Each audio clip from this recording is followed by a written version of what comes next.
En breves instantes, regresamos con el retiro virtual de Ministerios Ebenecer. Gloria a Dios. Damos gracias al Señor en esta oportunidad por este privilegio que nos da de compartir su palabra. Y damos gracias a nuestra cobertura apostólica, el apóstol Sergio Enríquez, por esta oportunidad tan especial de compartir en el retiro virtual. Hemos sido bendecidos grandemente con toda la riqueza que Dios nos ha trasladado a través de los diferentes ministerios. Y en esta tarde quisiera yo compartir con ustedes, no sin agradecerles antes, ¿verdad?, la oportunidad que nos da de entrar a su hogar de manera virtual. Así que vamos a orar, a pedirle al Señor que nos hable en esta oportunidad. Padre, en el nombre de Jesús te damos gracias, te rogamos, Señor, que tengas misericordia y que nos abras tu palabra. Llévanos a través de ella, Señor, en el nombre de Jesús. Edifícanos, transfórmanos, Señor, moldéanos, haznos a tu imagen, Señor, cumple tu propósito en nuestra vida. En el nombre de Jesús reprendemos todo estorbo, Señor, en esta hora, todo aquello que impida, Señor, que tu pueblo pueda ser bendecido a través de tu palabra. Señor, reprendemos esas obras de las tinieblas y en el nombre de Jesús te rogamos que hagas fluir tu espíritu en nosotros, Señor, trayendo esas 5 unciones ministeriales que has dejado para edificarnos. En el nombre de Jesús, gracias, Señor. Amén, Señor, y amén. Gloria a Dios. Quisiera compartir con usted en el Evangelio de Lucas capítulo 12 y verso 29, y pues ya usted habrá visto, ¿verdad?, que el tema es una búsqueda prioritaria. Son 7 semejanzas del reino. Dice acá en Lucas 12, 29, vosotros pues no busquéis qué habéis de comer ni qué habéis de beber, no estéis preocupados, porque los pueblos del mundo buscan ansiosamente todas estas cosas, pero vuestro Padre sabe que necesitáis estas cosas. Mas buscad su reino y estas cosas os serán añadidas. Amén. Muy bien, es interesante cuando usted lee las parábolas y cómo el Señor dice que solo hablaba en parábolas y a sus discípulos les explicaba. Es interesante porque hay una gran riqueza en las parábolas y en esta oportunidad yo quisiera compartir con usted tal vez un ángulo un poquito distinto, ¿verdad?, a lo que generalmente hemos estudiado en las parábolas. Fíjese cómo en este pasaje dice el Señor: no busquéis. Fíjese, hay cosas que no hay que buscar. ¿Por qué razón? Porque dice que ya Dios sabe que las necesitamos, ya Dios las tiene anotadas, ya Dios sabe que nos tiene que dar eso. Y entonces dice, no eso no lo tienes que estar buscando, no tienes que estar gastando fuerzas en eso. Mejor invierte tus fuerzas, invierte mejor las energías que tienes en buscar mi reino. Y entonces leímos este pasaje porque fíjese que el reino tenemos que ver así rápidamente. Quisiera yo ayudarle a usted a poder tener claridad acerca de qué es el reino, porque ya nos lo han explicado en medio de este retiro, nos han enseñado bastante acerca de lo que es el reino. Mire esto, Romanos 14, 17 dice, porque el reino de Dios no es, fíjese, el reino de Dios no es comida ni bebida, sino justicia, paz y gozo en el Espíritu Santo. Fíjese, 3 cosas que son el reino, que son como lo básico del reino: justicia, paz y gozo.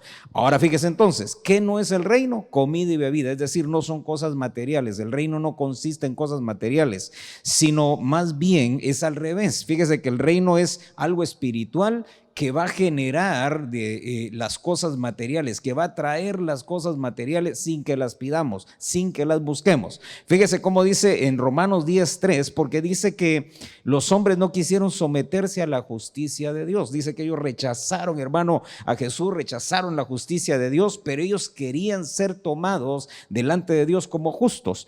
Y en el capítulo 3, verso 21 de Romanos dice, pero ahora aparte de la ley, la justicia de Dios ha sido manifestada, atestiguada por la ley y los profetas. Fíjese, la justicia de Dios ha sido manifestada. ¿De qué manera? ¿En qué momento? Verso 22.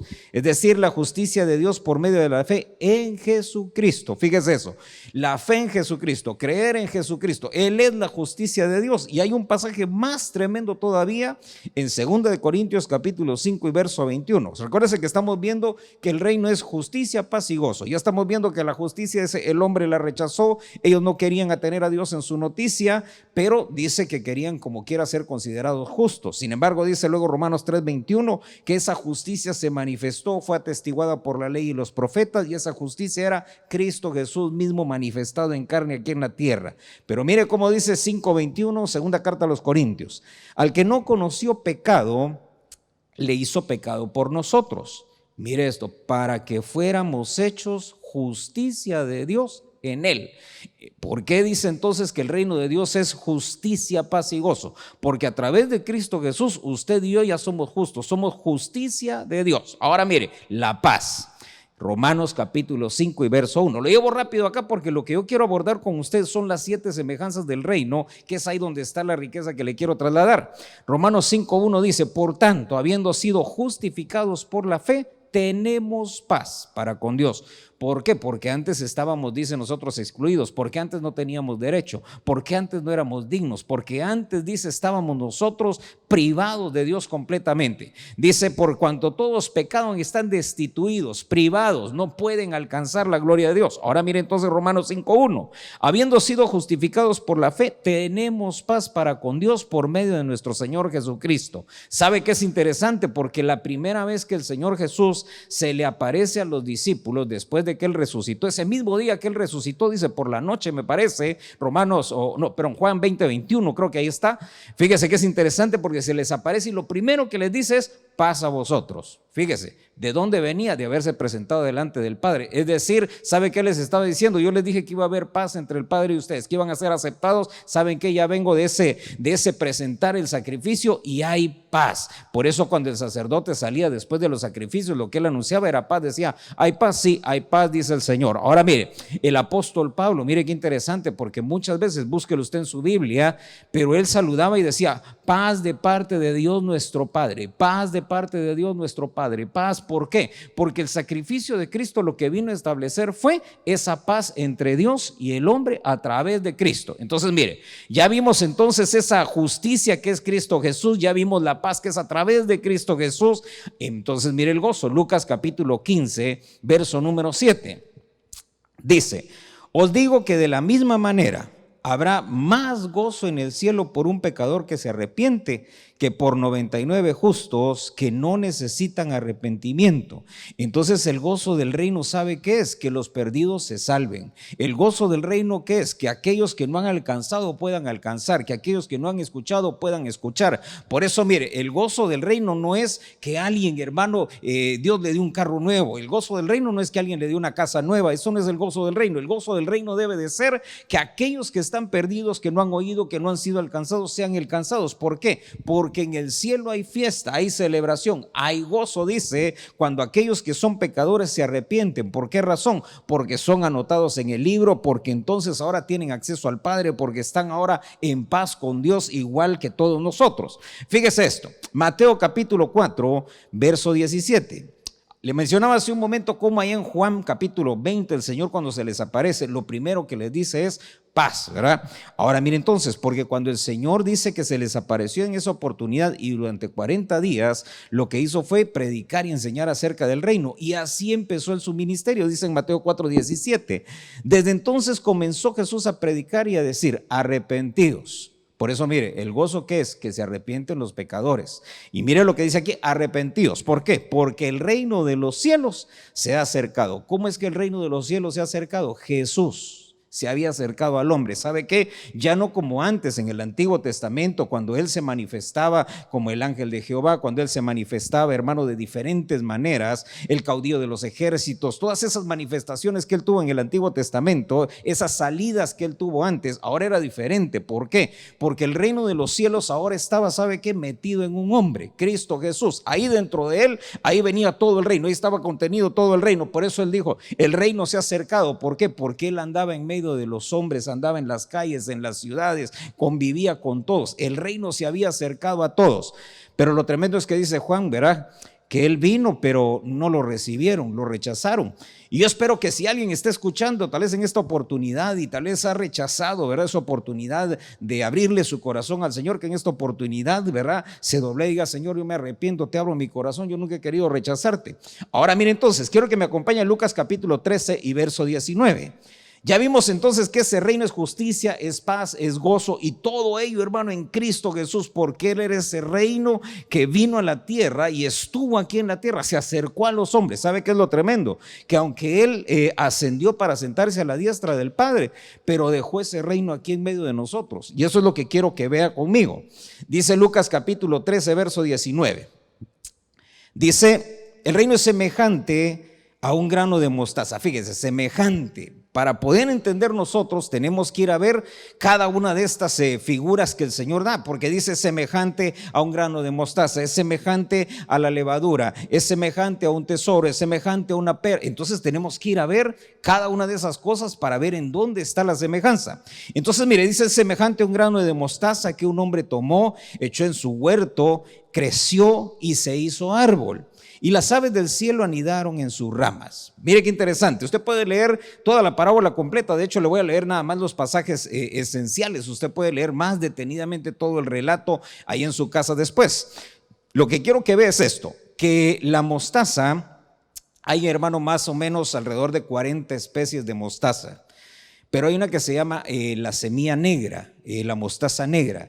Esa semilla es la más pequeña de todas las mostazas. Todas las mostazas son semillas pequeñas, miden alrededor de 2 o 3 milímetros, pero esta llega a medir máximo 1 milímetro, es muy pequeñita y es la única que se convierte en árbol. Todas las demás son arbustos, crecen a 60, 70 centímetros del suelo, pero esta que es la negra, dice que esa es la que se convierte y llega a medir 3, 4 metros el árbol. Por eso mire qué interesante, porque dice acá en Hebreos capítulo 11, verso 6, ¿por qué es importante, hermano, esta parábola de la mostaza? Fíjese que cuando el Señor habla acerca de ello, dice, si tuvieran ustedes fe como un grano de mostaza, como ese grano de mostaza tan pequeño, fíjese esto, tan pequeño que se convierte en un árbol más grande de los árboles, el árbol más grande. ¿Sabe qué? Entre todas las mostazas, esa negra se convierte en el árbol más grande. Ahora mire lo interesante, porque entonces esta parábola ¿de qué nos habla? Nos habla acerca de la fe y de cómo, hermano, de las cosas más pequeñas Dios hace las cosas más grandes. Fíjese esto,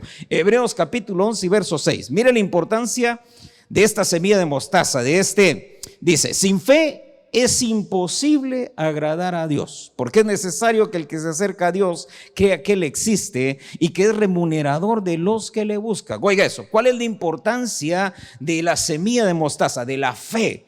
Que si no, no podemos agradar. ¿Sabe qué? No le podemos caer bien a Dios, hermano, si no tenemos fe. No podemos nosotros, hermano, agradar al Señor y que Él se contente con nosotros, que Él sienta gozo con nosotros si no tenemos fe. Y mire cómo lo complementa este pasaje, porque dice, es necesario que el que se acerca a Dios crea, tenga fe, tenga convicción de que Él existe, que es remunerador de los que le buscan. Sabe que es una fe pequeña que va en aumento hasta que se convierte, así como la mostaza, en un árbol gigante. Entonces es cuando suceden, hermano, cosas tremendas. Mire esto, en Filipenses capítulo 2 verso 6 dice, el cual, mire pues, el Señor Jesús, está hablando del Señor Jesús, como Él, siendo, hermano, el más grande en el cielo, vino y se hizo el más pequeño aquí en la tierra para luego convertirse en el más grande otra vez en el cielo. ¿Sabe qué? Exaltado más allá de donde antes estaba. Dice aquí, aunque existía en forma de Dios, no consideró el ser igual a Dios como algo a que aferrarse, sino que se despojó a sí mismo, tomando forma de siervo. Oiga, siendo el más grande se despoja, viene acá, se hizo el más pequeño, se hizo semilla de mostaza. Dice, haciéndose semejante a los hombres. ¿Por qué semejante a los hombres? Porque Él fue más abajo todavía. Fíjese que dice la Biblia, lo vil y menospreciado del mundo, del cosmos escogió Dios, y viene el Señor y se hace todavía menos en medio de los hombres. Dice, de todos los hombres Él se hizo menos que todos, se hizo servidor de todos los hombres. Por eso miren, nosotros éramos como esas otras especies de mostaza. Él vino a convertirse en la mostaza negra, la más pequeña, para luego, hermano, ser exaltado. Dice entonces el pasaje siguiente, verso 8, hallándose en forma de hombre, se humilló a sí mismo, haciéndose obediente hasta la muerte de cruz. Esa es la kenosis de Cristo, el despojamiento para hacerse el más pequeño. Por eso miren, Isaías capítulo 60, verso 22. Mire qué tremendo este pasaje. El más pequeño llegará a ser un millar, el más insignificante una nación poderosa. Yo, el Señor, a su tiempo lo apresuraré. Mire qué tremendo. El más pequeño llegó a ser un millar. Mire cómo el Señor llegó a convertirse, hermano, en millares y millares, dice la Biblia. El más insignificante, porque todos lo menospreciaron, todos lo vieron de menos, y, hermano, se vino a constituir en la nación más poderosa. Esa nación más poderosa somos usted y yo. Por eso dice la Biblia, somos real sacerdocio, una nación santa. Mire eso, qué tremendo. Job, hermano, el libro de Job. Mire, tengo que ir rápido porque el tiempo, hermano, en estas oportunidades pasa tan rápido. Dice, entonces, aunque tus comienzos fueron pequeños, Job 8:7, aunque tus comienzos fueron pequeños, tu futuro será ciertamente grandioso. Mira esta otra versión, aunque tu principio haya sido pequeño, tu postrer estado será muy grande. Esa es la semilla de mostaza. Si usted tiene fe, si usted le cree al Señor, si usted pone toda su confianza en el Señor, sabe que no importa, aunque lo vean a usted pequeño, lo menosprecien, hermano, lo hagan a un lado, así como hacían con el Señor Jesús, pero el Señor usted lo va a hacer grande, lo va a engrandecer en su reino. Recuérdese que no estamos hablando de cosas materiales ahorita, estamos hablando de cosas espirituales. Uno se engrandece en el reino de Dios y entonces aquí en la tierra las añadiduras empiezan a llegar. Mire esto, quiero que me acompañe, miremos el segundo, la segunda semejanza. Ese está en Mateo capítulo 13, verso 33. Fíjese que este es uno de los que más me gustaron. Dice, les dijo otra parábola, el reino de los cielos es semejante a la levadura que una mujer tomó y escondió en 3 medidas de harina hasta que todo quedó fermentado. Y mire, hemos visto siempre, hermano, el ángulo acerca de la levadura como algo malo. ¿Por qué razón? Porque vemos nosotros en la Biblia cómo dice, ¿verdad? Que de pronto, así como la levadura, ¿verdad? Que va y fermenta la masa y hace una comparación con las cosas malas, cómo las cosas malas, la iniquidad o la maldad llegan y pueden contaminar. Pero sabe que esta semejanza del reino, y quiero que le ponga atención a eso, porque aquí dice que el reino es semejante a la levadura, entonces no puede ser algo malo. ¿De qué está hablando? Acompáñame a la segunda carta de Pedro capítulo 1 y verso 3. Y mientras usted va ahí a la segunda carta de Pedro capítulo 1 y verso 3, fíjese qué interesante. Déjeme leerle la definición de lo que es levadura, porque la levadura no es mala. Fíjese que la levadura tiene una función específica, hermano, en todos los procesos químicos, orgánicos, hermano, del vino, del pan. Hay muchas cosas en las que se utiliza. Entonces, mire, ¿qué es levadura? Dice, son organismos vivos que producen transformaciones bioquímicas llamadas fermentaciones. En otras palabras, dice, cambian la naturaleza de la masa. Oiga eso, cambia la naturaleza de la masa. Le dan olor, le da sabor, le da textura y le da crecimiento. Entonces, ¿sabe qué? Si el reino es semejante a la levadura, significa que el reino, ¿qué viene a hacer con nosotros? A cambiar nuestra naturaleza, a darnos un olor agradable para el Señor, a convertirnos en frutos agradables para el Señor, a darnos, ¿sabe qué? Una textura que nosotros podamos ser, hermano, firmes, que podamos estar delante del Señor siempre, hermano, bien parados. ¿Y sabe qué es lo que me llamó la atención? Crecimiento. ¿Por qué? Porque, hermano, uno de los principales problemas es cuando no se crece. Recuérdese que los sacerdotes, si no crecían lo suficiente, no podían ejercer el sacerdocio. Es decir, si padecían enanismo, no podían en el sacerdocio. Dice, cualquier defecto, uno de los defectos que era ser muy grande o ser muy pequeño. Ahora mire entonces lo que dice segunda carta de Pedro capítulo 1 y verso 3. Porque, hermano, esta parábola de la levadura nos habla de la naturaleza, la nueva naturaleza que nos han dado. Fíjese. Pues su divino poder nos ha concedido todo cuanto concierne a la vida y a la piedad, mediante el verdadero conocimiento de aquel que nos llamó por su gloria y excelencia, por medio de las cuales nos ha concedido sus preciosas y maravillosas promesas. Fíjese esto, a fin de que por ellas lleguéis a ser partícipes de la naturaleza divina, habiendo escapado de la corrupción que hay en el mundo por causa de la concupiscencia. Oiga eso, a fin de que lleguéis a ser partícipes de la naturaleza divina. Por eso mire, ¿qué es la naturaleza divina? Es una nueva naturaleza que viene, hermano, a cambiarnos, a transformarnos, a quitar, hermano, todo lo corrupto, todo lo malo que hay en nosotros. Por eso mire, dice que el reino es semejante a una medida, hermano, ahí de levadura, algo pequeño que metieron. ¿Se da cuenta? El poder de lo pequeño, hermano, el potencial que hay en lo pequeño, ya lo vimos ahí en la semilla de mostaza. Ahora mire, la levadura no se necesita una gran cantidad. Dice que es una pequeña medida que se mete y eso viene y fermenta toda la masa. Viene el Señor Jesucristo entonces, hermano, y entra en nuestro corazón, entra en nuestra vida como el reino de Dios que viene a fermentar nuestra vida y a darnos una nueva naturaleza. Mire qué interesante, porque dice en Hechos capítulo 17, verso 29.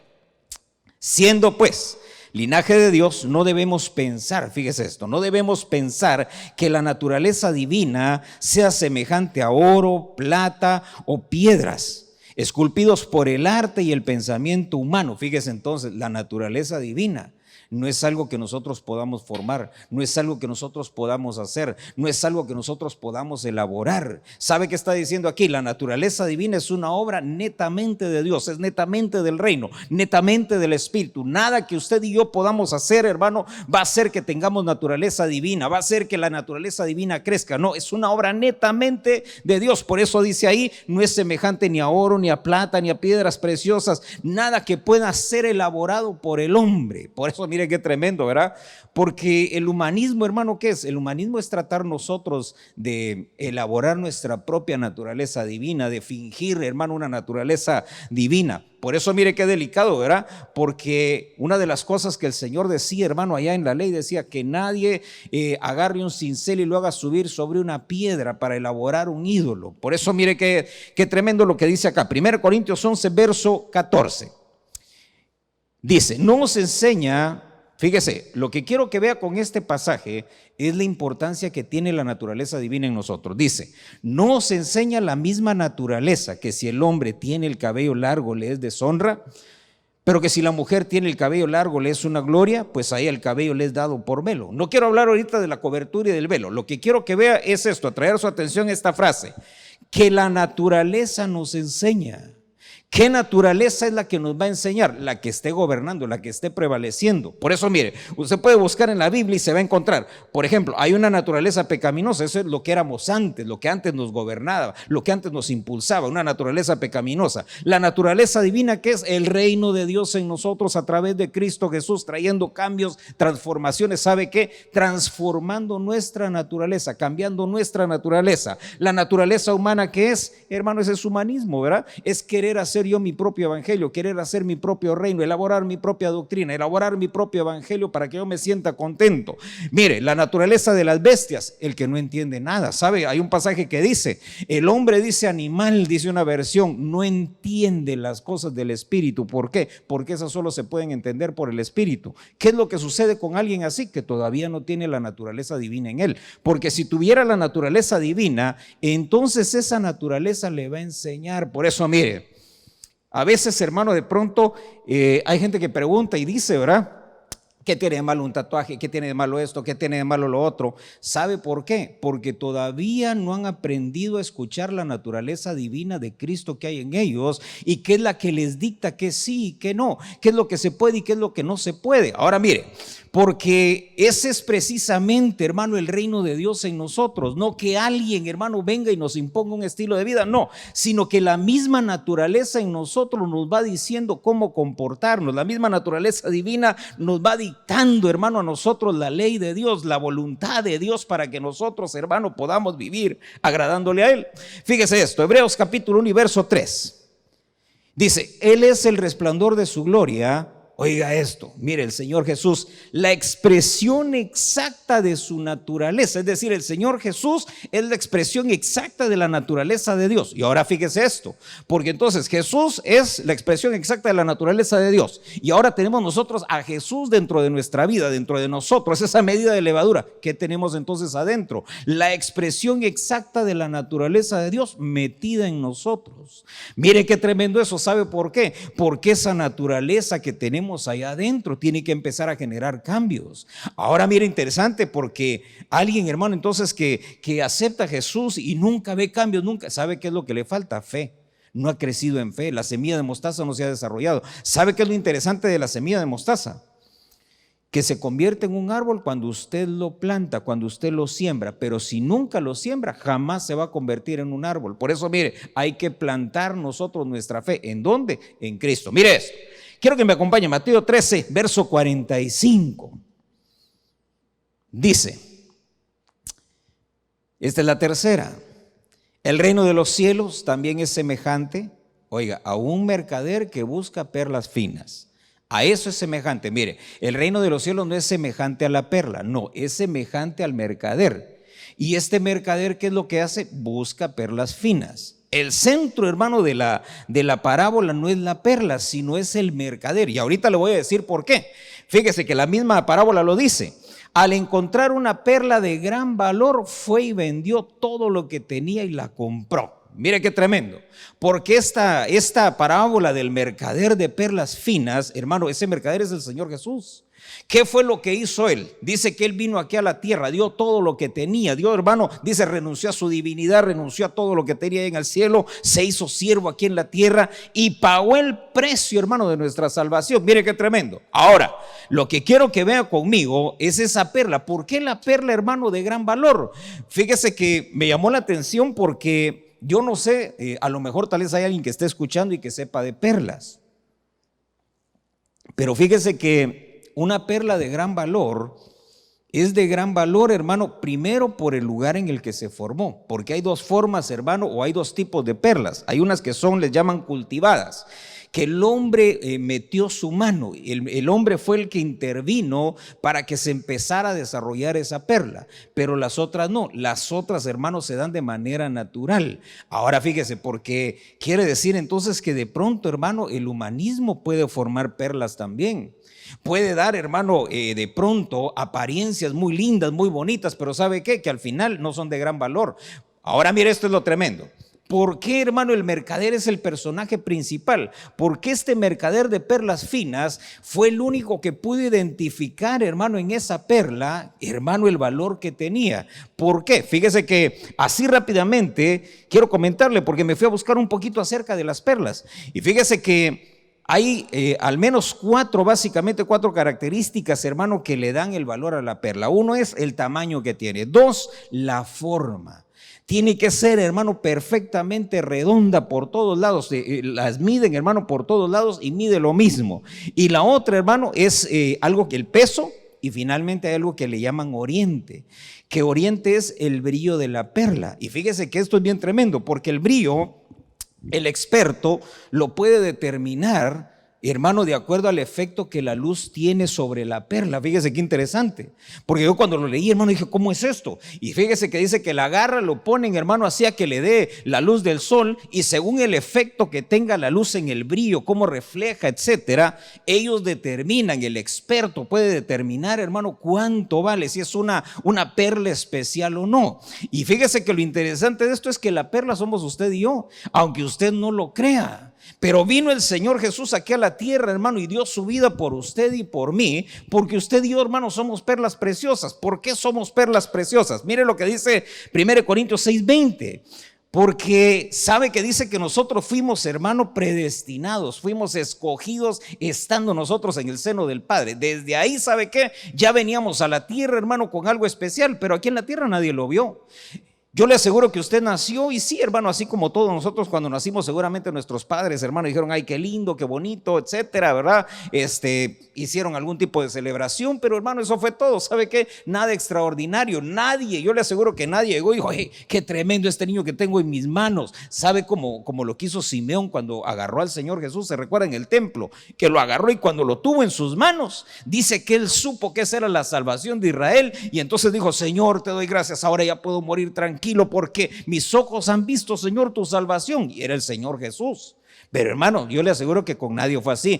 Yo le aseguro que con nadie agarraron y, Señor, gracias, porque yo sé que este es un predicador, Señor, yo siento, va a ser el gran evangelista fulano de tal. No, pero sabe que el Señor sí lo sabía. Por eso, mire, la perla de gran precio, escondida, nadie le daba valor, todas la veían como una más, pero llegó el mercader y la agarró y dijo, no, dijo, este es especial. Sabe que lo que hace especial, hermano, a una perla es cuántas coberturas tiene, qué tan cubierta está. ¿Por qué? Porque están hechas de nácar. Entonces la concha, la ostra, lo que hace es ir aplicando una capa, otra capa, otra capa, y mientras más tiempo está la perla dentro de la ostra, más capas tiene. Y esas capas de nácar son las que cuando ponen contra la luz del sol, hermano, dan un brillo, un color, y eso determina su valor. El efecto de la luz en nosotros, eso es lo que nos da valor. ¿Qué efecto tuvo Cristo en tu vida? ¿Qué efecto tuvo el Señor Jesús en tu vida? Mire esto, dice, Por precio habéis sido comprados, por tanto glorificad a Dios en vuestro cuerpo y en vuestro espíritu, los cuales son de Dios. Mire qué tremendo, su cuerpo es del Señor, su espíritu es del Señor y el alma está en medio, no tiene más remedio. ¿Sabe qué tiene que hacer? Someterse, hermano, a ese gobierno. ¿Sabe? Corintios 7:23, 1 Corintios 7:23, comprados fuisteis por precio, comprados fuisteis por precio. Esa es la perla de gran precio, ese es el mercader, hermano, que llegó y cuando vio, hermano, esa perla dijo: yo tengo que comprarla. ¿Cuánto vale? ¿Cuánto ha pecado? ¿Cuánto se ha hundido? ¿Cuántas cosas malas ha hecho? Yo pago por todo eso. ¿Para qué? Para que sea mía. Por eso, mire, ese campo donde estaba ahí la perla, hermano, ese era el mundo. Ahora fíjese, porque en Mateo capítulo 13 y verso 44 dice: el reino de los cielos es semejante a un tesoro escondido en el campo, que al encontrarlo un hombre, dice, lo vuelve a esconder. Mire qué curioso. Usted encuentra un tesoro y ¿qué hace? Se lo lleva tal vez, ¿verdad? Pero mire, dice este hombre, dice, estaba, hermano, se encontró un tesoro en un campo, lo vuelve a esconder, dice, de alegría por ello va, vende todo lo que tiene y compra aquel campo. Ahora mire, este hombre, ese tesoro escondido, hermano, que estaba ahí, sabe que es bien interesante porque hay un tesoro escondido en el Señor Jesús cuando Él vino, ¿verdad? Por eso es que todos lo veían. ¿Y a quién veían? El hijo del carpintero. Este es el que ha estado con nosotros. Su madre aquí está, sus hermanos también. Eso era lo que toda la gente veía. ¿Sabe qué? No veían el tesoro que había ahí adentro. De la misma manera, sabe que nadie podía ver, hermano, nadie pudo ver el tesoro que había en usted y el tesoro que había en mí. ¿Quién pudo ver ese tesoro? Fíjese esto, Efesios capítulo 1, acompáñenme. Porque, hermano, esta parábola, hermano, nos habla del propósito eterno. El propósito eterno. Mire lo que dice Efesios 1:4. Según nos escogió en Él antes de la fundación del mundo, para que fuéramos santos y sin mancha delante de Él. En amor nos predestinó para adopción. Mire qué tremendo. ¿Cuál era el tesoro? ¿Cuál era el tesoro escondido en usted y en mí que nadie veía? Que usted y yo ni lo sabíamos, pero ya veníamos nosotros predestinados para ser hijos de Dios. Ya nos habían escogido, hermano, allá en el cielo, allá en el seno del Padre, donde estaban todos los espíritus. Hermanos, seleccionaron y dijeron, tú, y ahí va usted, ahí va yo. Y dijeron, ustedes allá cuando lleguen a la tierra, ustedes van a ser hijos de Dios. Nadie lo va a saber, pero van a ser hijos de Dios. Y cuando el Señor Jesús vino, hermano, sabe que a mí me llama la atención porque cómo fue Él escogiendo a sus discípulos. ¿Por qué, hermano, no falló con ninguno? Porque Él los conocía a todos. Se recuerda cuando Él oraba y decía, Padre, de todos los que me diste, cuando se los dio ahí arriba. De todos los que me diste, Señor, ninguno se perdió, solo el hijo de perdición. Y usted lo ve y veía a uno y decía, Pedro, sígueme, Juan, sígueme, Mateo, sígueme, a cada uno sígueme. ¿Sabe qué? Certero. ¿Por qué? Porque Él sí sabía el tesoro escondido que había en cada uno. Por eso, mire, el reino de Dios, ¿qué es? Es un tesoro escondido. Ahora mire, viene el Señor Jesús. Y sabiendo el tesoro que había en nosotros, ¿qué tesoro era? Que íbamos a ser hijos. ¿Por qué le digo que íbamos a ser hijos? Porque todavía no éramos. Dice que fuimos predestinados, ¿para qué? Para ser adoptados como hijos. Mire lo que dice acá, ahí en el verso 5, nos predestinó para adopción como hijos mediante Jesucristo, oiga eso, conforme al beneplácito de su voluntad. Mire, Pablo lo pone bien bonito, pero ¿sabe qué es lo que significa eso? Conforme al beneplácito de su voluntad. Significa que así quiso Él, que así le dio la gana, hermano. Sabe que el diablo le había dicho, pero ¿por qué quieres que estos sean hijos tuyos? Y hermano le había dicho, porque yo quiero, porque eso es lo que mi voluntad dice, porque ese es mi deseo, que sean mis hijos. Ahora, mire el verso 11. También hemos obtenido herencia, habiendo sido predestinados según el propósito. Por eso mire qué tremendo, porque ¿qué es lo que hay escondido en usted y en mí? Ya vimos que está escondido, hermano, ese propósito de Dios de que fuéramos hijos suyos, pero hay algo más. Porque dice ahí que nos ha, hermano, habiendo sido predestinados según el propósito de aquel que obra todas las cosas conforme al consejo de su voluntad. Sabe que hay un propósito de parte de Dios para usted y para mí. Hay algo que Dios quiere que usted haga, hay algo que Dios quiere que yo haga, hay algo en lo que nos tenemos que desarrollar. Por eso, mire, venir aquí a la tierra, hermano, y salir uno de esta tierra y llegar, hermano, allá arriba al cielo, sin haber sabido para qué Dios nos alcanzó. Por eso Pablo lo decía, ¿verdad? Yo anhelo alcanzar aquello para lo cual fui alcanzado. ¿Sabe qué? Como diciendo, sé que hay un propósito, sé que hay algo sublime en este llamado de Dios. Todavía no lo he alcanzado, no he llegado ahí, pero cuando yo llegue ahí voy a saber que estoy cumpliendo con el propósito eterno de Dios. Por eso, mire, qué maravilloso esto, porque Él viene, paga por nosotros, hermano, el precio de nuestra salvación. Ahora, el precio de nuestra adopción, el costo de nuestra adopción, ¿para qué? Para que usted y yo cumpliéramos con un propósito. Mire esto, en Efesios 2:10 dice, creados en Cristo Jesús para hacer buenas obras. ¿Sabe que ese es el propósito? Que hagamos buenas obras. Pero hermano, buenas obras no es solo que seamos buena gente. Buenas obras es que cumplamos, hermano, nosotros dentro del cuerpo de Cristo con la función, hermano, que el Señor nos ha delegado. Sabe que también habla, hermano, acerca del ministerio, Jeremías 1:5, Isaías 49:5. Hermano, esos hombres tremendos, sabe que Dios los llamó desde antes de nacer. Hermano, había un propósito para ellos. A Jeremías le dicen, te di por profeta a las naciones. A Isaías, hermano, dice, Él me formó desde el seno materno para que fuera su siervo. Hermano, no habían ni nacido y ya estaba el propósito, hermano, para ellos definido qué era lo que ellos iban a hacer. Ahora, la pregunta, ¿sabe qué es? ¿Qué tiene que hacer usted en el reino de Dios? ¿Para qué Dios lo alcanzó? ¿Para qué Dios lo salvó? El Señor ya pagó el precio. Ahora usted es un hijo de Dios. Ya es adoptado, hermano, como hijo de Dios. Ya tiene la naturaleza divina en usted. Ya está en usted esa semilla de fe, la semilla de mostaza. Ahora tiene que empezar, hermano, a agarrar usted y a decir, Señor, ¿cuál es el propósito? ¿Qué tengo que hacer? ¿Para qué me trajiste a este mundo? Por eso, mire, el reino, hermano, de Dios no son cosas materiales. Porque hay gente, hermano, que ha pensado que el reino de Dios, hermano, son cosas materiales y entonces, hermano, un carro de reino, una casa de reino. No, hermano, si no son cosas materiales, son cosas espirituales que tenemos que desarrollar, que tenemos que alcanzar. ¿Por qué? Porque, hermano, cuando lleguemos al cielo, no nos van a preguntar cuántos carros tuvimos o cuántas casas tuvimos o cuánta riqueza pudimos hacer o cuánto ahorramos, hermano, en un banco allá fuera del país, etcétera. ¿Sabe que no nos van a preguntar eso? Lo que nos van a preguntar, hermano, es si nosotros cumplimos con el propósito. ¿Sabe qué va a ser lo peor? Que estando, hermano, en el tribunal de Cristo y preguntándonos el Señor, ¿cumpliste con el propósito que yo te di? Y que le digamos, Señor, es que nunca supe cuál era. Señor, nunca, no sabía para qué era bueno, Señor. Fui bueno para nada al final de cuentas, ¿verdad? Mire, el propósito divino tenemos que identificarlo, tenemos que encontrarlo. ¿Sabe por qué? Porque si venimos a este mundo, hermano, y salimos de este mundo sin haber desarrollado lo que Dios quería, hermano, en el tribunal de Cristo vamos a tener pérdidas. Ay, Dios mío, mire el tiempo. Mateo capítulo 13, verso 47. Esta es la red barredera. La red barredera, hermano, es la gran comisión. Ahí va a ver, mire, el reino de los cielos también es semejante a una red barredera. Mire, el reino no es semejante a los peces o al mar, no.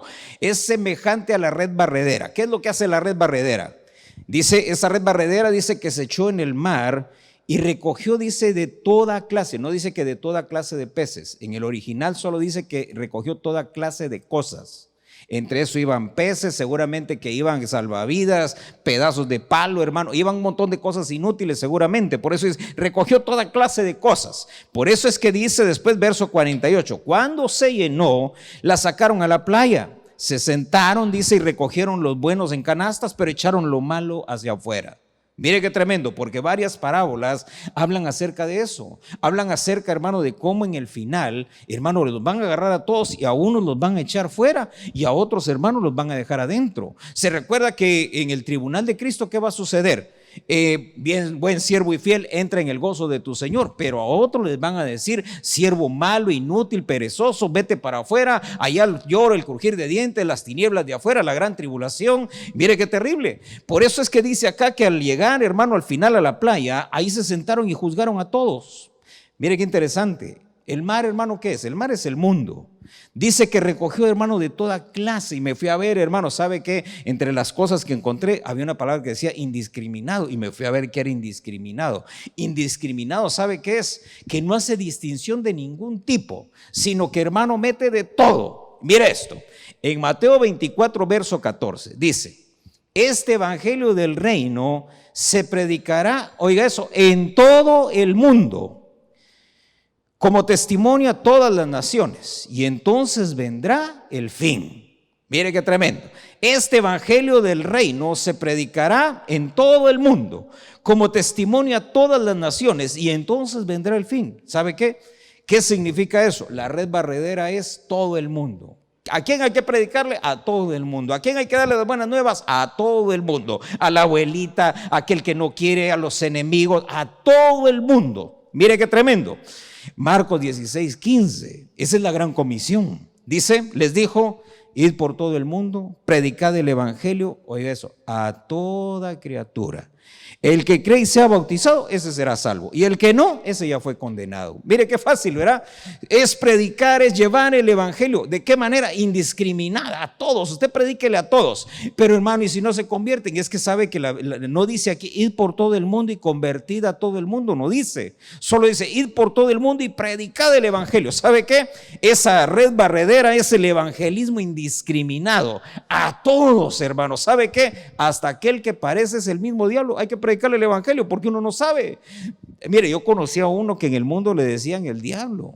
¿Cómo habrá sido de malo? ¿Cómo habrá sido, hermano, tal vez de lleno, hermano, de cosas malas? Y hermano, terminó en la iglesia. Ahora mire qué tremendo esto, porque esa gran comisión, hermano, usted y yo tenemos que tratar de cumplirla. Sabe que la primera pregunta, porque hay quienes dicen, no, sí, tengo que salir, tengo que ir a predicar a los parques, ir a predicar a las naciones, ir a predicar. Vaya, predíquele usted en su casa, predíquele a su abuelita, predíquele a su papá, predíquele a sus nietos, predíquele a sus sobrinos. ¿Por qué? Porque eso es lo primero. ¿Se recuerda cuál era el orden? Decía, primero decía en Judea, en Jerusalén, en Samaria y hasta lo último de la tierra. ¿Sabe qué? Primero aquí en el círculo más cercano, aquellos que están con nosotros siempre. Es que es bien tremendo, ¿verdad? Porque se recuerda que aquellos siervos les preguntaron, ¿dónde está lo que te di, el talento que te di? Señor, en la tierra lo escondí. ¿Sabe qué? Se les perdieron en la tierra. Aquellos dones como hijos que Dios les dio, se les perdieron en la tierra, se les perdieron en el mundo. Y a esos les van a decir, inútil, no pudiste ni evangelizar a tus propios hijos, a tus nietos. Sabe que en la ley, ahí en Deuteronomio, no me recuerdo el pasaje, pero el Señor le dice a Moisés, mira, esta ley que te doy es para ti y para tus hijos y para los hijos de tus hijos, para que tú se los enseñes. Y sabe que, hermano, hay padres que dicen, no, yo ya crié a mis hijos, ya cumplí, ya salí. No ha cumplido, ya hizo la mitad de la tarea. La otra mitad es que le predique a los hijos de sus hijos, a sus nietos. Ay, no, yo no los aguanto. Pues los va a tener que aguantar. ¿Sabe por qué? Porque es parte de la gran comisión. Oiga esto, quiero que me acompañe. Mateo capítulo 20, verso 1. Yo quiero apurarme porque el tiempo se me acaba. Mateo 21 dice, porque el reino de los cielos es semejante a un padre de familia. Oiga, ¿a qué es semejante? A un padre de familia que salió muy de mañana para contratar obreros para su viña. Y hermano, usted puede leer todo. Donde quiero quedarme es aquí. Es semejante a un padre de familia que salió y contrató, dice, obreros para su viña. Y esto habla, hermano, acerca de los ministros, cómo fueron llamados en distintas horas, en distintos tiempos. Y a todos ellos, hermano, a cada uno dice al final, Dios les va a dar, hermano, su recompensa por la tarea que hicieron en la viña. La viña, hermano, es la iglesia. La viña puede ser también la familia. Pero lo que quiero que vea conmigo ahora es esto, que esto nos habla, hermano, de una paternidad. Por eso dice, fuimos nosotros predestinados ¿para qué? Para ser adoptados como hijos. ¿Hijos de quién? Del Padre Celestial. Hijos, hermano, de un Padre que estaba lejos de nosotros por causa del pecado, pero que a través de Cristo nos reconcilió. Y mire lo que dice Lucas capítulo 15, verso 18, un pasaje, hermano, que usted, yo sé que lo conoce bien, hermano. A mí me encanta mucho este relato porque siempre que lo leo, hermano, algo nuevo veo ahí, alguna espiguita, hermano, sale. Fíjese esto, 15, 18 de Lucas dice, me levantaré, iré a mi padre, le diré, Padre, he pecado contra el cielo y ante ti, ya no soy digno de ser llamado hijo tuyo, hazme como uno de tus trabajadores. ¿Sabe qué le está diciendo? Como un jornalero, Señor. Levantándose, dice, fue a su padre. Cuando todavía estaba lejos, su padre lo vio, sintió compasión por él, corrió y se echó sobre su cuello y lo besó. ¿Sabe qué es lo tremendo, hermano, de esta parábola? Que, hermano, en esta parábola el Señor nos muestra, hermano, su bondad. Su bondad. ¿Por qué razón? Porque dice que cuando les pagó a todos, dice que a unos al principio, los que llamó primero, les dijo, te voy a pagar un denario. Y al final del día les dio un denario. Pero a los que llamó después, en las siguientes horas, a todos les dijo, a ellos no les dijo les iba a pagar un denario, sino que les dijo, mira, te voy a pagar lo que sea justo de acuerdo a la hora. Así dicen en el original, te voy a pagar lo que sea justo de acuerdo a la hora. Y entonces al final del día, cuando empezó a pagar, dice que a los que llegaron de último un denario, y así para atrás todos un denario, y los del principio del día pensaron que iban a recibir más. Y entonces recibieron lo mismo. Uno se enojó, un hetairo, dice la Biblia que un hetairo se enojó y le dijo: Señor, ¿por qué nos has engañado de esta manera? Le dijo: yo no te he engañado. Lo que pasa, le dijo, es que tú estás molesto porque yo soy bueno. Se lo estoy parafraseando. Estás molesto porque yo soy bueno. Estás molesto porque yo contigo hice un trato y a ti te dije: te voy a dar un denario, y tú dijiste: está bien, me parece bien. Pero a este yo le quiero dar lo que a mí me da la gana, lo que yo quiero le voy a dar a él. Y le dio lo mismo que este y por eso se enojó. Ahora mire, esto es bien tremendo. ¿Sabe por qué? La bondad de Dios es tan grande, que nos da, hermano, cosas que no merecemos, cosas que no hemos ganado, cosas, hermano. Mire, por eso el pródigo, ¿sabe cómo iba el pródigo? ¿Qué fue lo que le dijo? Verso 19: ya no soy digno, ya perdí los derechos, ya perdí la dignidad, Señor. Sabes que aunque sea como un trabajador, como uno de esos de un denario. ¿Y sabe qué hace el padre? Le dice: ¿cómo que con eso de un denario? No, a ti te doy todo. Contigo es todo. ¿Por qué? Porque ya te adopté como hijo. ¿Sabe que esto, hermano, es para el caído? El caído piensa que perdió dignidad, que perdió todo, que ya no merece. ¿Sabe qué? Un rincón allá en la iglesia. No. ¿Sabe qué hizo el padre? Lo agarró y lo besó. Mire el verso 20. Dice que su padre se levantó, mi hermano, cuando lo vio. Dice: su padre lo vio y sintió compasión, misericordia. Se movió, hermano. Mire qué lindo, se movió a misericordia. Y corre, hermano, para encontrarle. Dice que lo agarró y lo besó, hermano, sobre su cuello. Era su hijo. Por eso, mire, qué tremendo cuando alguien ha caído, llega a la iglesia, todos lo señalan, todos lo juzgan, todos lo patean, todos dicen: este malagradecido con Dios. ¿Y sabe qué es lo que hace Dios? Dios lo abraza y lo besa. ¿Sabe qué mal nos vemos a veces, hermano, con esas actitudes, verdad? Porque, hermano, esta parábola nos habla de la bondad de Dios, que a pesar, hermano, de nuestras fallas, hermano, Él siempre nos ama, Él siempre nos besa, siempre tiene un lugar para nosotros en la casa, siempre tiene un lugar para nosotros en su fiesta, siempre tiene preparado un banquete para nosotros en su santa mesa. Mire qué tremendo esto. Mateo 13:24, me quedan, hermano, apenas unos 3 o 4 minutos. Mateo 13:24, Jesús les refirió otra parábola diciendo: el reino de los cielos es semejante a un hombre que sembró buena semilla en su campo. Mire, ¿a qué es semejante el reino? A una buena semilla. Esa palabra semilla es simiente, y ese hombre que sembró la buena simiente es nuestro Señor Jesús.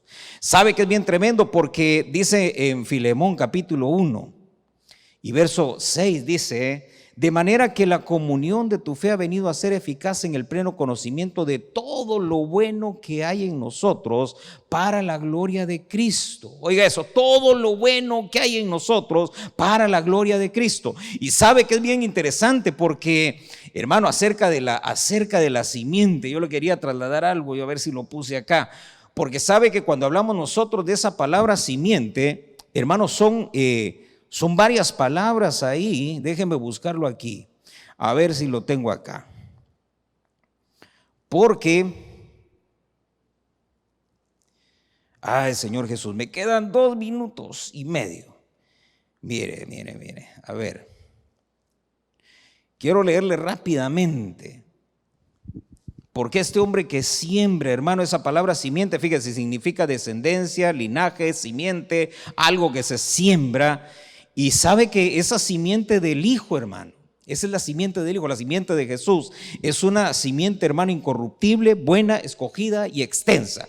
Fíjese esto, Juan capítulo 12, verso 24, dice: en verdad os digo que si el grano de trigo no cae en tierra y muere, queda solo. Pero si muere, produce mucho fruto. ¿De quién está hablando? Está hablando el Señor Jesús del mismo, de cómo Él, siendo la buena semilla, tiene que morir. ¿Para qué? Para que haya mucho fruto. ¿Cuál es el fruto? Todos nosotros. Mire esto, primera carta de Pedro capítulo 1, verso 23.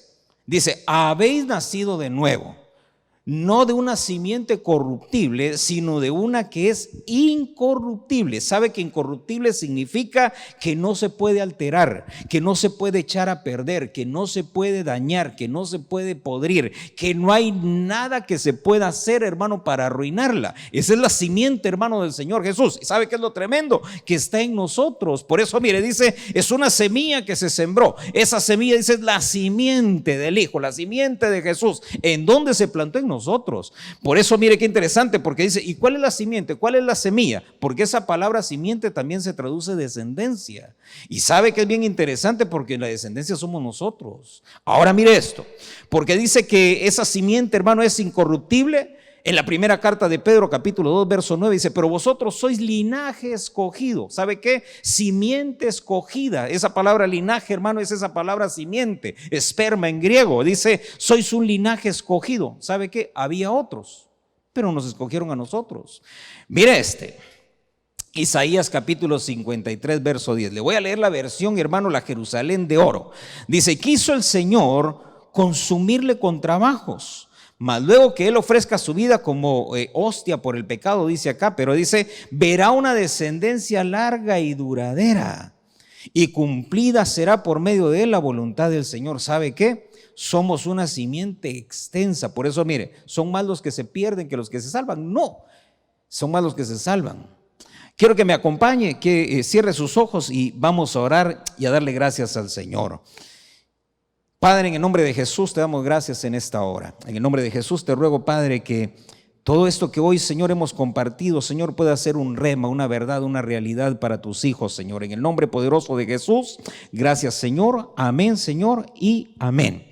Que el Señor le bendiga y le agradecemos por habernos abierto su hogar para compartirle la palabra del Señor. Ya estamos de regreso con el retiro virtual de Ministerios Ebenecer.